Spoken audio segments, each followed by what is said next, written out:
Nako, mukhang may kumukuha dito sa aking sampalokan ah. Murang sampalok. Uy! Bakit ho kayo hindi nagpapaalam? Ah, bakit ho kayo kumukuha dyan na walang paalam? Ah,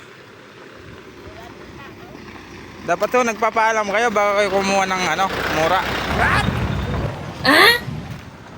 Ayan o. Ginagamit po namin yan eh. Inunahan nyo yung mayari.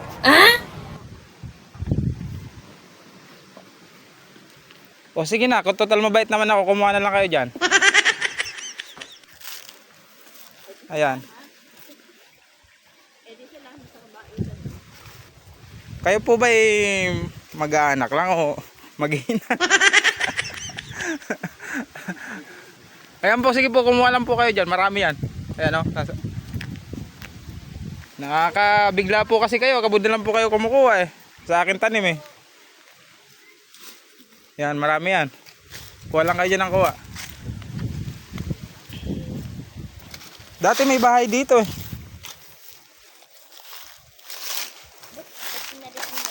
May bahay dati dyan eh. Pinasira ko na eh. Hindi natitirhan eh. Ayan.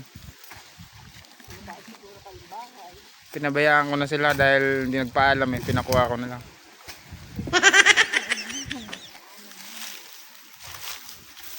Kumukuha po sila ng murang sampalok.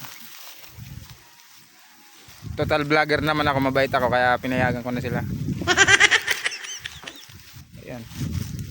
Sige lang ho, kuha lang po kayo dyan. Ubusin nyo na yung mura dyan. Yan, marami pa yan oh.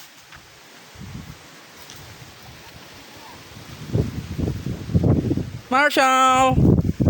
Bakit ka sumunod? Ha? Pandak? Marshall? Bakit kayo sumunod dalawa ha? Huwag niyong kakagatin yung nanguwang mura ah. Pinayagan ko na silang kumuha. Ha, huwag niyong kakagatin ah.